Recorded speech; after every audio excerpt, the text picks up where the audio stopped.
सिरोंचा तालुक्यात गेल्या 2 वर्षांपासून BSNL नेटवर्क समस्या निर्माण झाले होते। तर सिरोंचा तालुक्यात अनेक शासकीय कार्यालयात नेटवर्क नसून सिरोंचा तालुक्यातील अनेक नागरिकांना नेटवर्क नसून अनेक कामे करण्यास मोठी अडचण निर्माण होत होते। तर या समस्या घेऊन आम्ही BSNL विभागाला 2 वर्षांपासून अनेकदा निवेदन देऊनही आजपर्यंत आमची समस्या पूर्ण झाली नाही। याकरिता आम्ही सिरोंचा तालुक्यात तहसील कार्यालयासमोर राष्ट्रवादी काँग्रेस शरदचंद्र पवार पक्षाच्या वतीने आमचे जिल्हाध्यक्ष गण्यारवार आणि आमचे मार्गदर्शक पदाधिकारी चोकमवारजी आणि आमचे सिरोंचा तालुका अध्यक्ष पक्षाचे फाजिल पाशा यांच्या मार्गदर्शनाखाली आम्ही इथे आज उपोषण सुरू करण्यात आले आणि या उपोषणाला आमचे सिरोंचा तालुक्यात आमचे घटक पक्ष आमचे मित्र पक्ष आम्हाला साथ दिले।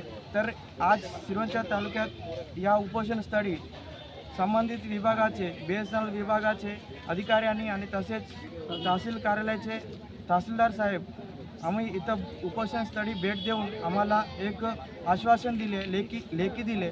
या लेखीमध्ये असे आहे की येत्या 15 दिवसात BSNL नेटवर्क समस्या पूर्ण करू असे आम्हाला आश्वासन दिले। तर आज आम्ही या उपोषण सोडण्यात येत आहे। येत्या 15 दिवसात आमची समस्या पूर्ण न झाल्यास BSNL विभागावर आम्ही तीव्र धडक मोर्चा काढून आम्ही तीव्र आंदोलन करू। धन्यवाद।